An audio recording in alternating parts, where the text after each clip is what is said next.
All right, well, almost good afternoon. Welcome to this session on Google Scholar and Explore. These are two search tools that are more refined for research, and I'm going to talk to you about how they can help you out with your students in your classroom when they are doing some heavy research, or if they're just merely looking up, doing a quick search within something they may be working on in your class. I am Lindsay Sutton, and I'm the ITRT at Stafford High School. And Jennifer Birdsall, the ITRT at Brookpoint High School, is joining me in the chat. So if you have the chat function on and you would like to ask a question as I present, feel free to type that in, and Jen will try to answer that for you. If you are watching the recording or you think of a question later, you can always email me at suttonlh@staffordschools.net, and I will be happy to get back to you. All right, so let's get started. So with Google Scholar, I'm going to talk to you about how you can search it, where you can find it, I guess, first, results and filtering, saving your sources that you find that are helpful, and labeling, which Google seems to be pretty good at helping you organize things that you find.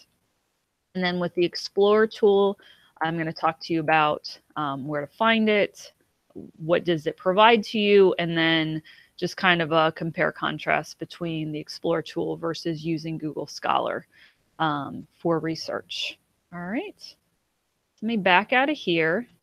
Google Scholar is not a tool that you can access in your apps menu. So in order to access it, you need to go type in scholar.google.com. And you'll be taken to something that looks similar to a Google search, but has obviously a couple other features. So Google Scholar allows you and your students to search various scholarly sources that are located and archived throughout the internet. So some of these are things that Google is working on archiving and providing to the world for free. And some of them you may have access to via whatever subscriptions you have through your library, media center, things like that. So I did a little research before I presented this to a class last week, and I noticed that there are actually a lot of universities that link to this. So I felt pretty confident in presenting this as another tool to our students. Obviously, we have, each of our libraries has purchased databases, which we teach the students how to use, as well as the public library has databases that they can use. This is just one more way that they can search and find good reviewed scholarly information. So not just a Google search, which as we know can pull up just about anything on the internet. This will bring up stuff that's been reviewed and is hopefully good, legitimate information that they should be using for their research. All right, so Scholar, very simple to use. Obviously, we're very familiar with doing a Google search. So if I just type in digital learning, I get some results that look like this. So it looks very similar to your Google search results page that you're probably used to. Over here on the left, I can sort and filter a little bit as far as custom range, time, relevance, that kind of thing. The email create alert link is for somebody, probably not for our students, but somebody that might be doing long-term heavy research, where you can customize an alert to send you an email when a new resource is added based on whatever you're searching. So I mention that to students, but generally when they're doing research, it's not a huge span of time, so this may not be useful for them, but something to note. So when you look at your results, you'll notice that I can click on them. I get some ideas by looking at the titles about what kind of resources they are, and I've got some extra information here at the bottom. Okay, so I've got a nice and I've got a summary, just like in any Google search, I've got a summary of who the author is and kind of what's in that resource. Off to the right, you'll notice names of different organizations. And what that tells you is that source is actually being provided to you, and you can get the full text of that source from that, whatever it is, organization, website, whatnot. There's tons of them out here. So some of these things that you may click on that don't have a resource off to the side, you may just be able to see an abstract. And I think many of us are used to this with college graduate type research. But this is not, this is telling me I need to get access to the full text of this particular article because we do not have that particular database in our collection. Okay, but that's fine, because if you notice, as I scroll down, I have tons of resources available to me. All right, and I can click here and see, you know, the full text of this particular piece of information. Okay, so there's tons of stuff available out here to our students and to us. I mean, we can obviously use this too. At the bottom, some things that you will want to be aware of. If I click the star below to the left of any item, that's saving it.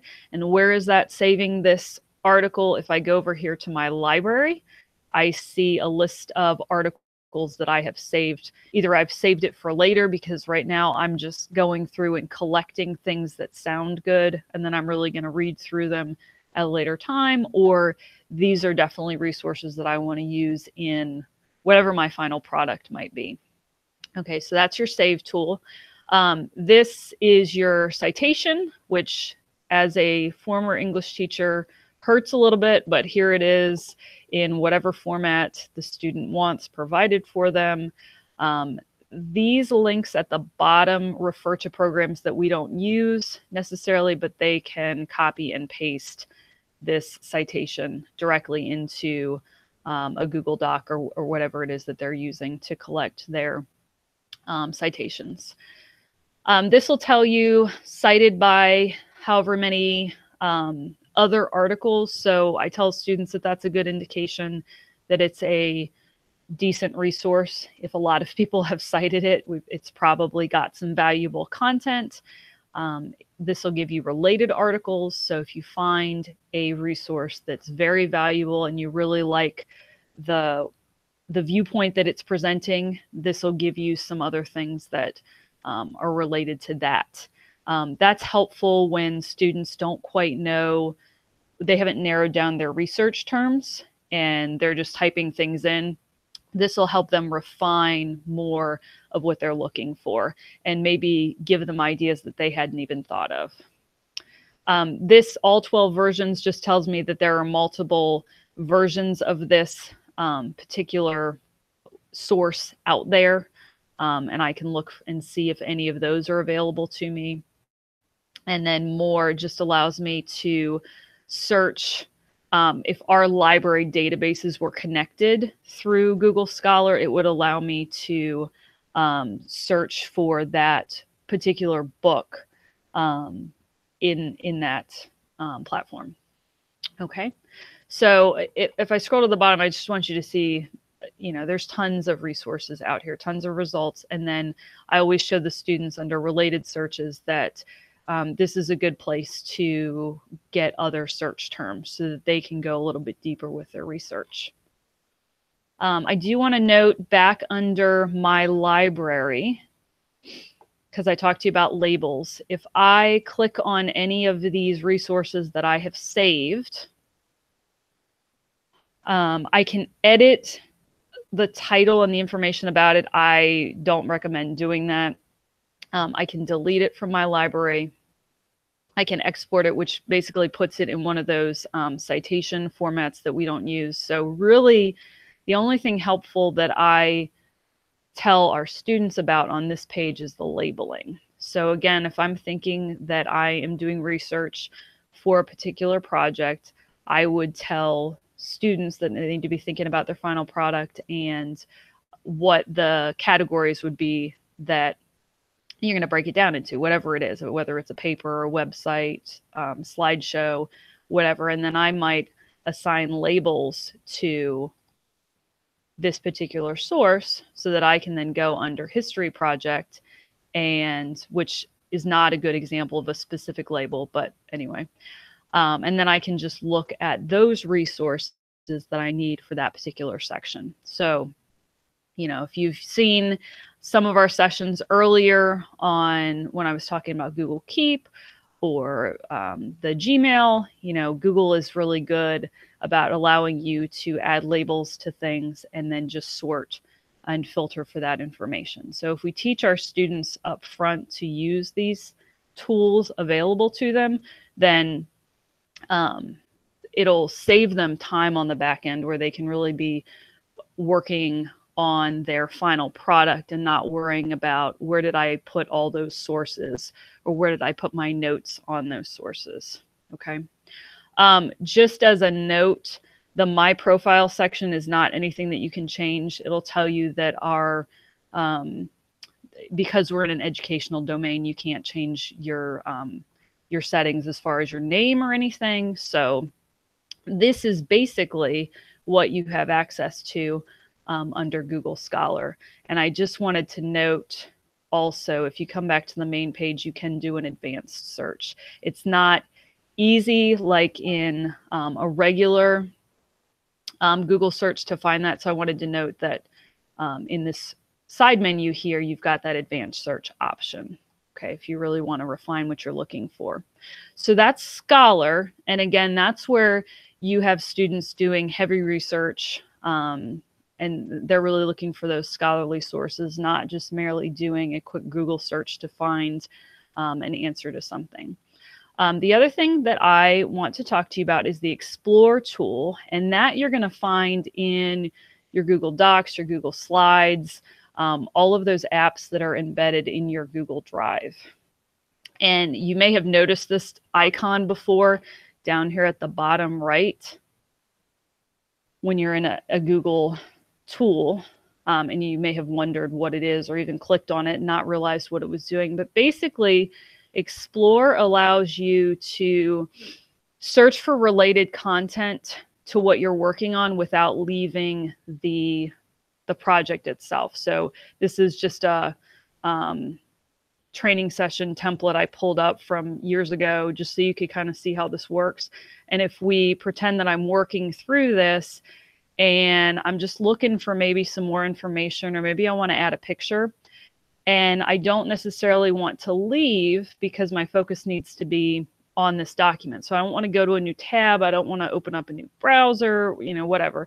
I can click on Explore and it'll bring up some things that are related to what I've put in this document. Actually, the last time I did it, it brought up some much more interesting options. So you never know what you're going to get when you click on Explore, but basically Google is trying to anticipate what else you might want to add to your document, slideshow, etc. So maybe you're looking for an image and you go in down here and it gives you some options.